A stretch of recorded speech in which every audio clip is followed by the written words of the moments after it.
Liverpool are 1 week from the transfer deadline, and tonight's video has everything. A £130 million winger Liverpool might already be walking away from. Manchester City hijacking a deal nobody saw coming. Michael Owen putting Alexander Isak on notice. Jamie Carragher declaring Florian Wirtz simply is not working. Van Dijk breaking his silence.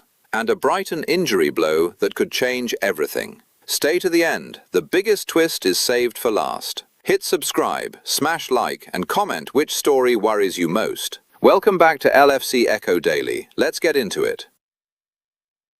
Liverpool just got a brutal wake-up call, and it did not come from a rival manager or a pundit on Sky Sports. It came from the Premier League table itself. One weekend. That is all it took to strip away the summer optimism and expose exactly where Liverpool stand heading into the final week of the transfer window. Arsenal remain the team to catch, but the story of the opening round was about everyone chasing them and how brutally exposed some looked. Manchester United was stunned at newly promoted Hull. Aston Villa, Europa League winners just months ago, were ripped apart at Brighton, with Unai Emery already staring at a squad gutted by exits. But Liverpool's name was the one repeated over and over in the post-match inquest, and not in a good way. Mirror Football chief football writer John Cross did not hold back. He called this a genuine crossroads moment for Andoni Iraola, warning that without major new recruits, Liverpool are in serious danger of falling away from the title race entirely, with their season reduced to a scrap for a Champions League place. Read that again. Not a title challenge, not a coronation, a scrap. That is the word being used about the champions of England barely a week into the new campaign. Cross explained exactly why Iraola was such an exciting appointment in the first place. A coach who plays with intensity, pace and speed. The kind of manager who should have Anfield rocking. But intensity needs bodies, and right now Liverpool do not have enough of the right ones in central midfield or the wide areas. It is no coincidence that Bradley Barcola and Yankuba Minteh are the two names dominating every conversation at Anfield this week. Fast, direct wingers who would fit Iraola's demands perfectly. Get one or both through the door, and Cross believes Liverpool can genuinely step up into being real challengers again. But here is the twist that should worry every Liverpool supporter. Even signing wingers might not be enough. Cross pointed to something deeper, a lack of press resistance that allowed Florian Wirtz to be swallowed whole at St James's Park. Sky pundit Gary Neville was blunt about it too, demanding more from both Wirtz and Alexander Isak this season. No excuses, no settling in period left to hide behind. And Liverpool were not even the only club under the microscope.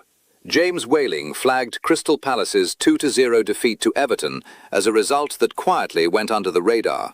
Sam Mead went further on Villa, calling their situation unforgivable, starting Emi Buendia as a makeshift number 9, while Ollie Watkins reportedly looks for a way out himself.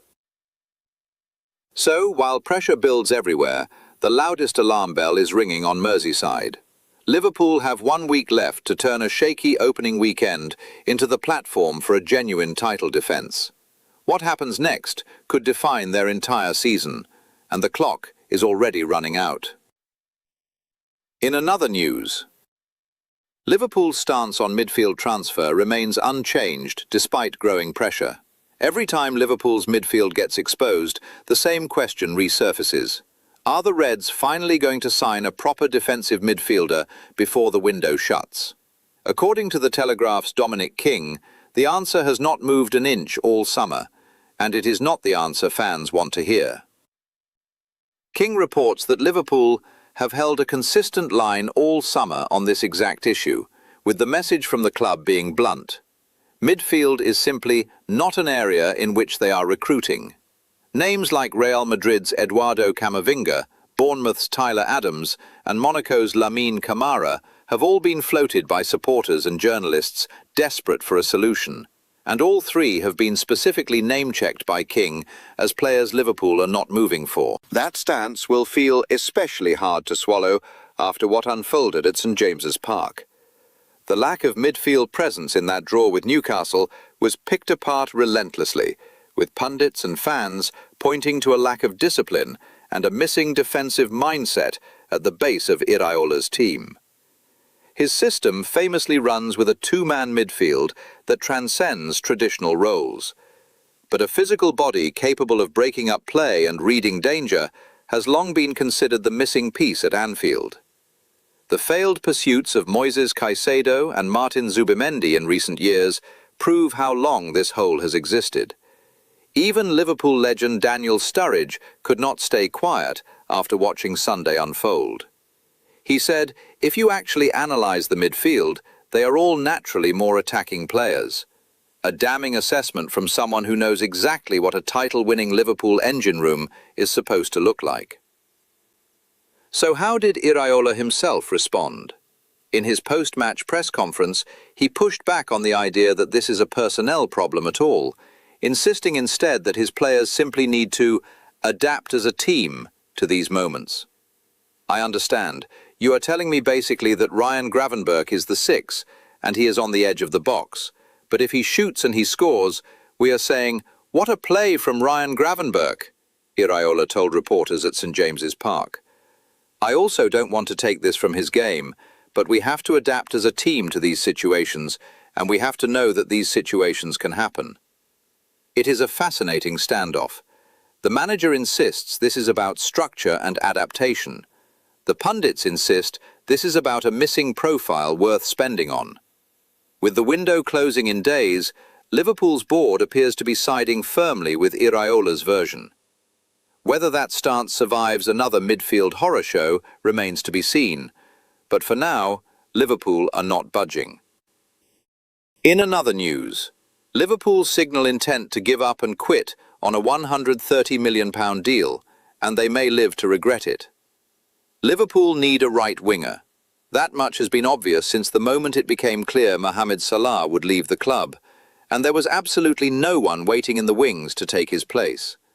And yet, here we are, with just 1 week left in the transfer window, months after Salah's exit was confirmed, and Liverpool still have not got a replacement deal over the line. Part of the delay was losing out on Yan Diomande, the Ivorian forward who was Liverpool's #1 pick before rejecting Anfield for Paris Saint-Germain and then Real Madrid. The World Cup also froze many deals for a month. But the bigger issue running through this saga is far more uncomfortable. Liverpool do not even seem completely sure who they actually want. Right now, that player is Yankuba Minteh, but according to insiders, he is being treated as very much a last resort rather than a first-choice target. Liverpool have already seen a couple of bids rejected for the Gambian winger, and respected transfer voice Ben Jacobs, speaking on talkSPORT, claims a third bid is likely to follow soon. Liverpool are ready to sign him, in other words, the moment Brighton give them the green light. But there is a far bigger layer to this story, and it is the one that should genuinely worry Liverpool supporters. Signing Minteh, a player they intend to develop and play regularly, effectively closes the door on the one winger many believe Liverpool should actually be chasing. His name is Rayan. Rayan is the young Brazilian phenomenon already being talked about for a 2027 move, having only joined Bournemouth in January. The Cherries always knew he would not stick around for long, which is exactly why they inserted a reported £130 million release clause into his contract, according to The Athletic. Someone is expected to trigger that clause when it activates, and Liverpool's silence on the matter is starting to feel deafening. The numbers behind Rayan are staggering. According to independent valuation models, he was the fourth most valuable player in all of Brazilian football during 2025, at just 18 years old. He then arrived in the Premier League and lived up to the hype, ranking as the 22nd most valuable winger in the league last season, despite playing barely half a campaign. On a per-90 basis, he sits alongside a rare group of teenage wingers who genuinely stole the show. Names like Lamine Yamal, Said El Mala, and Yan Diomande. Rayan plays on the correct side, unlike El Mala, and crucially, he is available to buy. That £130 million fee almost certainly gets triggered in 2027. And while the noise around this deal already has Chelsea written all over it, Liverpool should be seriously weighing it up. Instead, by pushing hard for Minteh right now, they may be closing that door forever.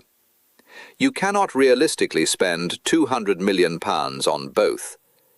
This is the moment Liverpool have to choose, and right now it does not look like they are making the long-term call. In another news, Virgil van Dijk breaks his silence on Liverpool transfers. I fully trust the club to make the right decisions.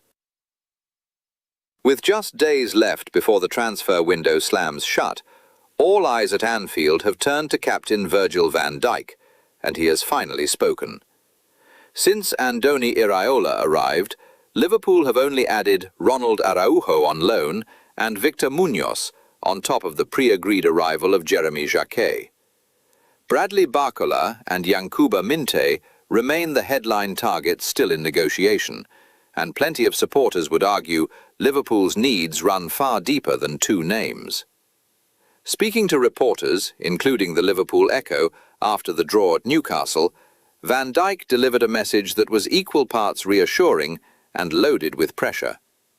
"Everyone wants to see quality arrive regardless," Van Dijk said. "I fully trust the club and the board to make the right decisions." But the Dutchman did not stop there.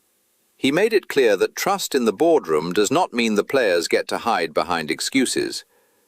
"We do long hours on the training ground, and that will only benefit all of us, including our loyal and trusted supporters," he continued. "It is so early in the season that if we start panicking, regardless of what could have happened today, then we won't be in a good place." Van Dijk also addressed the outside noise directly, in a way that felt almost like a challenge to his own squad. "I think if we have to answer questions from the outside world, I don't think that's on us. What we have to do as players at Liverpool Football Club is be much better than we were last year. That is the responsibility everyone has to feel." He acknowledged the shifting landscape at the club too, admitting, "Obviously there are some changes that are happening in the club, and that is clearly visible. Some players have left, some players have come to the club, and it is down to us to be as good as we can as soon as possible and challenge on all four fronts, hopefully as soon as possible." It is classic Van Dijk, calm, controlled, and refusing to throw the club under the bus with just over a week of the window remaining. But the timing of his comments cannot be ignored. This is a captain publicly backing the board at the exact moment fans are questioning whether Liverpool are moving fast enough on Barcola, Minteh, and the ongoing Gakpo saga. Whether that trust proves justified will be decided in the next 7 days, and Liverpool's captain has just put his own reputation on the line, defending it. In another news, Michael Owen admits Liverpool star is running out of excuses after his latest showing. Liverpool legend Michael Owen has delivered a stark warning to Alexander Isak, and the timing could not be more pointed. Isak joined Liverpool from Newcastle last summer for a club record £125 million, but his debut campaign was wrecked by injury, limited to just 4 goals in 22 appearances after a fractured leg in December and a groin problem in May. Speaking to TalkSport after Liverpool's dramatic 2-2 draw with his former club Newcastle, Owen made clear that the injury excuses have now officially run dry. "I had plenty of injuries in my career, so I know how hard it is to get back," Owen said. "You do need a bit of time. Everyone has given him time. He finished the season and went to the World Cup. Now he's had a pre-season and you think, okay, we're running out of excuses." Owen's message got sharper from there. "We need to start seeing the real Isak. We know how good he is. We saw him for Newcastle. He's absolutely class. We haven't seen it for Liverpool just yet, and questions will come now. Liverpool absolutely need him." And then came the line that will sting the most. "Yesterday he was far from it. I thought he was a yard off." It gets worse. A genuine debate erupted after the final whistle over whether Isak should have taken Liverpool's dramatic stoppage time penalty at all. In the end, it was Dominik Szoboszlai who stepped up and buried a perfect spot kick. But the sight of a £125 million striker watching on, after enduring relentless jeers from the St James's Park crowd all afternoon, raised more than a few eyebrows around the ground. Owen acknowledged the scale of what Isak has come back from. But the underlying message was unmistakable. Patience has officially expired. With Hugo Ekitike sidelined until year's end and Mohamed Salah gone from the squad entirely, Iraola does not have the luxury of waiting any longer for his record signing to rediscover the form that made Newcastle reluctant to let him go. The countdown clock on Isak's excuses has started. In another news, Fabrizio Romano confirms a shock Manchester City hijack for Liverpool star Cody Gakpo. This transfer saga just took a genuinely dramatic turn. Manchester City are now in the race to sign Liverpool forward Cody Gakpo, gate-crashing what looked like a straightforward Tottenham deal, and Fabrizio Romano has confirmed the whole thing is suddenly wide open. Wingers have become the single biggest storyline of the window, with Liverpool locked in parallel talks for Bradley Barcola and Yankuba Minteh, while Tottenham have already agreed to sign Savinho from Manchester City for £85 million and look set to make it a double swoop by also landing Omar Marmoush from the Etihad for £50 million. In the middle of that spending, Tottenham boss Roberto De Zerbi still wants his attacking revamp completed by adding Gakpo from Liverpool. Here is the key detail. Liverpool are not pushing Gakpo out of the door, but they would consider a major offer worth around £70 million for the left winger. Dutch outlet Soccer News were the first to reveal that Manchester City are now providing Tottenham with shock competition for the Dutchman, with journalist Mounir Boualin reporting that City had approached Gakpo's camp to gauge his interest in a switch to the Etihad. Boualin added that City are even considering contacting Liverpool directly next, should they get the green light from the player himself, and claims Tottenham have already had a £60 million approach rejected. Romano then weighed in himself, confirming the story is very much alive. Manchester City made contact with Cody Gakpo's camp today, as Mounir Boualin reported, Romano posted on X. Talks have started while Tottenham remain in active discussions for Cody and with personal terms in place. Race on. He followed up with even more detail on Liverpool's actual position. Liverpool will only sell Cody Gakpo if they can get 2 wingers in next 8 days. Priority remains Bradley Barcola.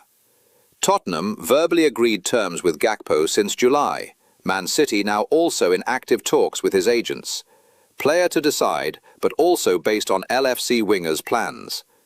So why would City suddenly want in? Signing Gakpo would help replace Savinho, and new City boss Enzo Maresca is already without Jeremy Doku for 2 to 3 weeks with a calf injury. According to Boualin, Tottenham have offered Gakpo a genuine key role, while City view him more as a squad option, meaning if regular starts matter most, Spurs could still hold the advantage. Liverpool, meanwhile, are aiming to strike a deal for Barcola this week, according to Romano, while their bids for Minteh have climbed from £50 million to £60 million, with a £70 million offer now being considered. This saga is nowhere near finished. In another news, Jamie Carragher lays bare Liverpool's major Florian Wirtz issue. It's not working. The honeymoon period is officially over. Jamie Carragher has delivered one of his most damning verdicts yet on Florian Wirtz, and this time he is not letting Andoni Iraola off the hook either. Speaking on Sky Sports, Carragher made clear that patience has run out. What to do with Wirtz? He asked bluntly. I've been seen as critical of Florian Wirtz maybe last season. This thing that it takes players a year to settle in the Premier League, I think, is a bit of a myth. I don't think there's too many examples. Carragher then dismantled the idea that simply shifting Wirtz into a number 10 role solves anything.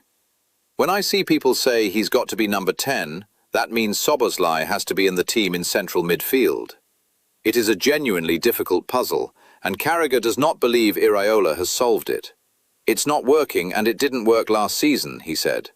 Liverpool last season conceded 53 goals in the Premier League, the most they've ever conceded, and all summer it's about buying wingers. On Sky Sports Monday Night Football, Carragher went even further about the entire midfield structure around Wirtz. I just don't believe that midfield can function with the personnel in there. I've said it all pre-season. It's only one game, but for me, it doesn't work. He admitted the timeline on this crisis has accelerated dramatically. "I thought this would come up in 6 weeks. I think it's coming up right now. I don't see where he fits in at all. What is Iraola going to do with this? You can't keep going with it."